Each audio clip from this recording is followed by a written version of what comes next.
ಆಷಾಢ ಅಮಾವಾಸ್ಯೆಯ ದಿನಾಂಕ. ಪೂರ್ವಜರನ್ನು ಪೂಜಿಸಲು ಈ ದಿನಾಂಕ ವಿಶೇಷ ಯಾಕೆ?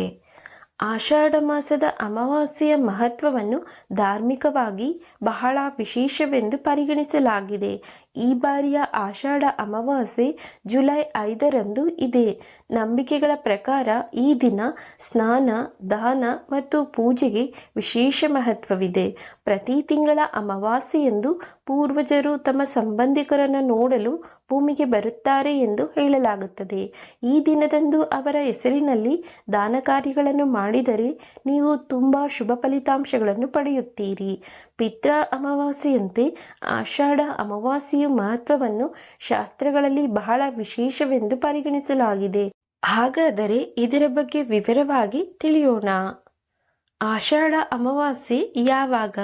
ಹಿಂದೂ ಕ್ಯಾಲೆಂಡರ್ ಪ್ರಕಾರ ಆಷಾಢ ಅಮಾವಾಸ್ಯೆಯು ಜುಲೈ 5ರಂದು ಬೆಳಗ್ಗೆ 4:57ರಿಂದ ಮರುದಿನ ಜುಲೈ 6ರಂದು ಬೆಳಗ್ಗೆ 4:26ರವರೆಗೆ ಇರುತ್ತದೆ.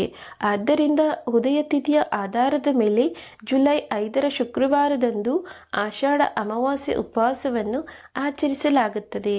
ಆಷಾಢ ಅಮಾವಾಸ್ಯೆಯಂದು ಏನು ಮಾಡಬೇಕು? ಆಷಾಢ ಅಮಾವಾಸ್ಯೆಯ ಮಹತ್ವವನ್ನು ಶಾಸ್ತ್ರಗಳಲ್ಲಿ ಬಹಳ ವಿಶೇಷವೆಂದು ಪರಿಗಣಿಸಲಾಗಿದೆ. ಈ ದಿನ ಬೆಳಗ್ಗೆ ಸ್ನಾನ ಮಾಡಿದ ನಂತರ ಪೂರ್ವಜರಿಗೆ ತರ್ಪಣವನ್ನು ಅರ್ಪಿಸುವುದು ಅತ್ಯಂತ ಮಂಗಳಕರವೆಂದು ಪರಿಗಣಿಸಲಾಗಿದೆ. ಇದರ ನಂತರ ಪೂರ್ವಜರ ಹೆಸರಿನಲ್ಲಿ ದಾನ ಮಾಡಬೇಕು. ಈ ದಿನದಂದು ಅಗತ್ಯವಿರುವವರಿಗೆ ಬಟ್ಟೆ ಮತ್ತು ಧಾನ್ಯಗಳನ್ನು ದಾನ ಮಾಡಬೇಕು. ಪೂರ್ವಜರಿಗೆ ಅರ್ಪಿಸಲು ಕುಶ, ಕಪ್ಪು ಎಳ್ಳು ಮತ್ತು ಬಿಳಿ ಹೂಗಳನ್ನು ಬಳಸುವುದು ಉತ್ತಮವೆಂದು ಪರಿಗಣಿಸಲಾಗಿದೆ.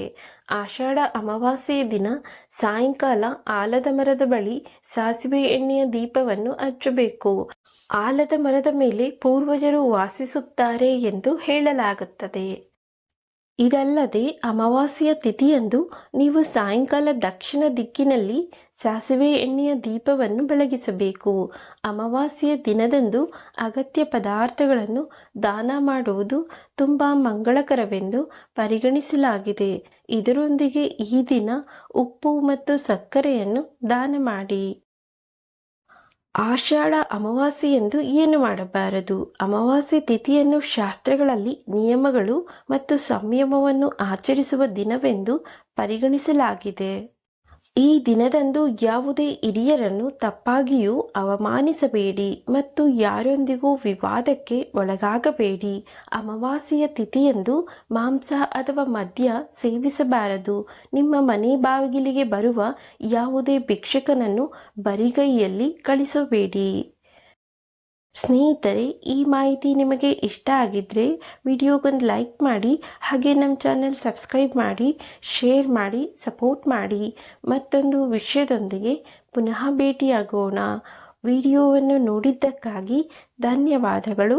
ನಮಸ್ಕಾರ.